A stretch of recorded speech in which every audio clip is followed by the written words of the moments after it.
12월 26일 토요일 오늘의 말씀입니다. 오늘의 말씀은 베드로후서 3장 8절로 18절입니다. 베드로후서 3장 8절로 18절 말씀입니다. 사랑하는 자들아, 주께는 하루가 천년 같고 천년이 하루 같다는 이 한 가지를 잊지 말라. 주의 약속은 어떤 이들이 더디다고 생각하는 것 같이 더딘 것이 아니라 오직 주께서는 너희를 대하여 오래 참으사 아무도 멸망하지 아니하고 다 회개하기에 이르기를 원하시느니라. 그러나 주의 날이 도둑같이 오리니 그날에는 하늘이 큰 소리로 떠나가고 물질이 뜨거운 불에 풀어지고 땅과 그 중에 있는 모든 일이 드러나리로다. 이 모든 것이 이렇게 풀어지리니 너희가 어떠한 사람이 되어야 마땅하냐?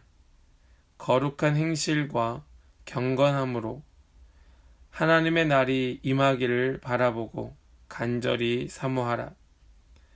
그 날에 하늘이 불에 타서 풀어지고 물질이 뜨거운 불에 녹아지려니와 우리는 그의 약속대로 의가 있는 곳인 새 하늘과 새 땅을 바라보도다.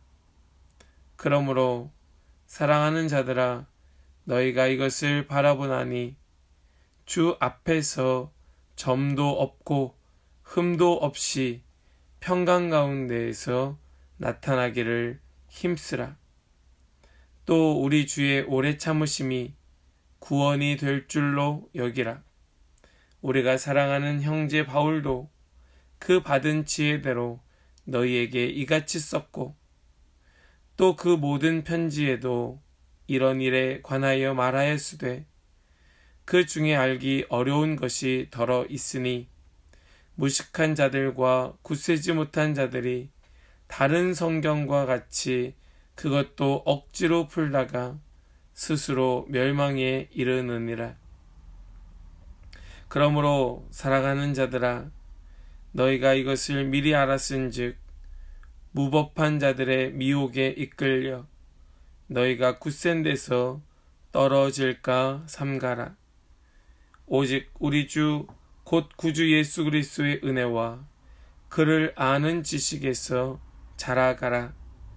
영광이 이제와 영원한 날까지 그에게 있을지어다. 아멘.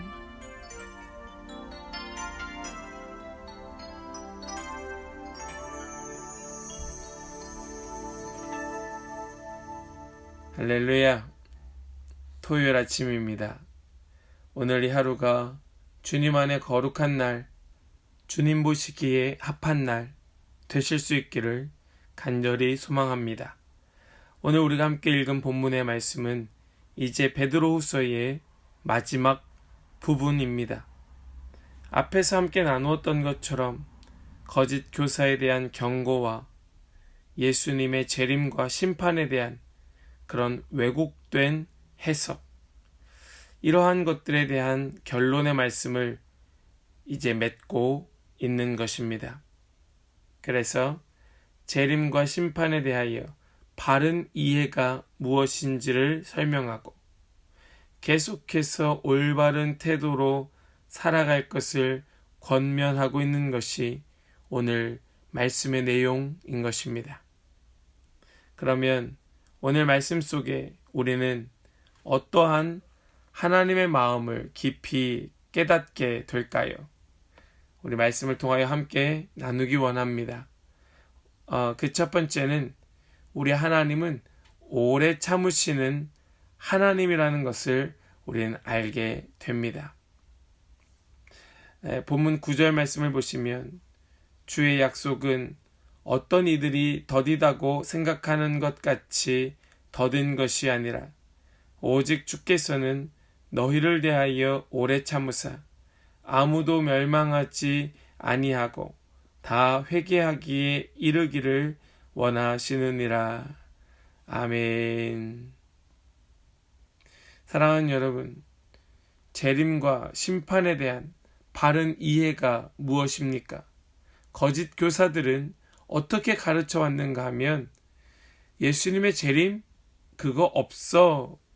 예수님 이렇게 더디 오시는 거 보니까 예수님 오시지 않는가 봐 라고 가르쳤던 것입니다. 지금도 마찬가지입니다. 2000년이 지나도 예수님이 오시지 않는 걸 보니까 아마 예수님 안 오시나 봐, 재림하시지 않는가 봐 라고 말하는 많은 사람들이 있습니다. 그 사람들의 말이 설득력 있는 것 같고 진실한 것 같아 보이기까지 합니다. 그러나 말씀은 그렇게 우리에게 가르쳐 주지 않습니다. 성경은 우리에게 예수님께서 오시는 것이 더딘 것이 아니라 주님이 오래 참으시는 것이라고 가르쳐 주고 있습니다. 예수님의 재림이 임박하지 않았다는 것이 아니라 그 임박한 재림 속에서도 주님께서는 우리를 오래 참으신다 라는 것이 성경의 바른 가르침인 것입니다. 여러분, 분명히 우리의 시간과 하나님의 시간은 다릅니다. 엄연히 주님의 시간은 우리가 이해할 수 있는 시간의 범주를 넘어서고 있습니다. 그럼에도 불구하고 마치 우리는 하나님의 시간을 우리가 이해할 수 있는 것처럼 감히 더디다 라고 말하고 있었던 것입니다. 하나님께서 내 기도를 잊으셨나? 내 기도에 대한 응답이 왜 이리도 더딘가? 우린 이렇게 말합니다. 그러나 하나님께서 약속을 잊으신 것이 아니고 우리가 주님 앞에 회개하지 않은 것입니다. 코앞에 임박한 심판이 있음에도 불구하고 전혀 회개하지 않는, 전혀 뉘우치지 않는, 전혀 돌이키지 않는 우리를 불쌍히 여기셔서 오래 참으시는 분이 우리 하나님이라는 말씀입니다. 그 은혜의 주님, 그 놀라운 사랑의 하나님을 우리는 그렇게도 오해하고 있었던 것입니다. 그 주님이 우리에게 다시 오시는 그날은 우리가 전혀 알지 못하는 시간입니다. 오직 하나님 아버지만 아시는 거룩한 시간입니다. 그래서 예수님께서 심판의 주로 다시 오시는 그날은 전혀 예상하지 못한 때에 도둑같이 오시게 될 것이라 말씀하고 있습니다. 주님께서 다시 오셔서 우리를 심판하실 때에 우리가 지금 붙들고 있는 것이 얼마나 부질없는 것인가 분명히 깨닫게 하여 주실 것입니다. 우리 그 사실을 기억하고 오래 참으시는 그 하나님 앞에 여전히 남은 우리 죄악된 모습을 깊이 회개할 수 있게 되기를 간절히 소망합니다. 두 번째로 주님 오시는 재림의 날을 간절히 사모해야 한다는 것입니다. 본문 12절 말씀을 보시면 하나님의 날이 임하기를 바라보고 간절히 사모하라. 그날에 하늘이 불에 타서 풀어지고 물질이 뜨거운 불에 녹아지려니와. 아멘.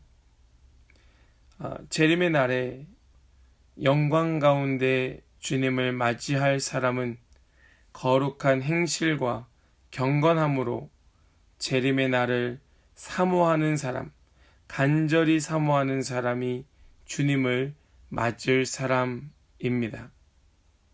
거룩한 행실과 경건함으로. 결코 불의한 세상의 정욕을 가지고서는 하나님을 맞을 수가 없는 것입니다. 다시 오실 주님을, 다시 오실 예수님을 만날 수가 없는 것입니다. 주님 오시는 날을 사모한다는 말은 본문 14절에서는 점도 없고 흠도 없는 삶이라고 말씀하고 있습니다. 이 14절 말씀을 쉬운 성경으로 보시면 이렇게 말씀합니다.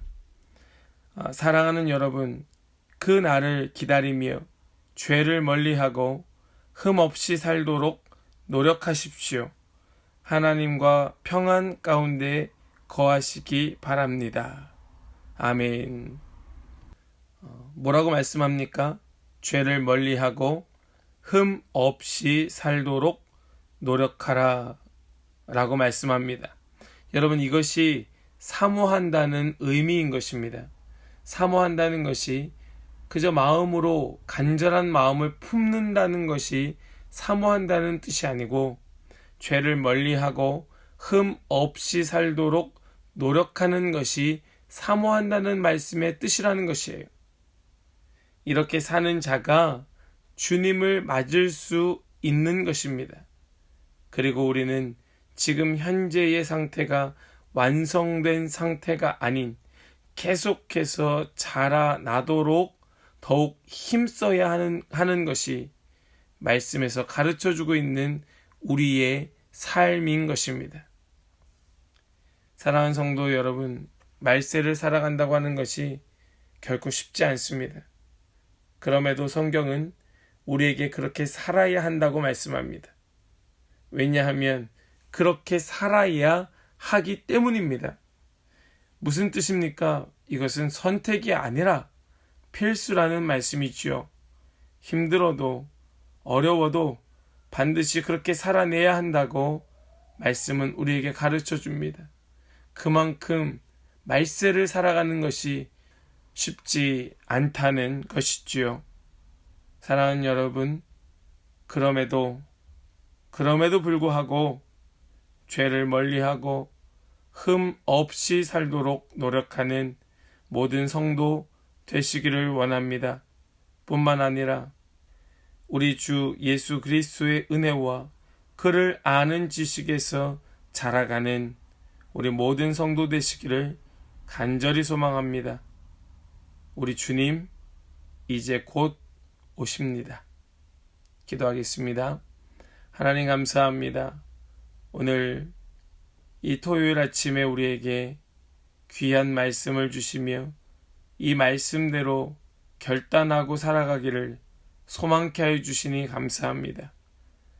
오늘 우리에게 주신 이 말씀이 정말로 우리의 삶에서 죄를 멀리하고 또 흠 없이 살도록 노력하는 삶이 되게 하여 주시옵소서. 오직 하나님과 평안 가운데 거하며 예수 그리스도의 은혜와 그를 아는 지식에서 자라가는 우리 모든 성도 되게 하여 주실 것을 믿고 감사드리며 우리를 위하여 이 땅에 오신 우리 주 예수 그리스도의 이름으로 감사하며 기도드리옵나이다. 아멘.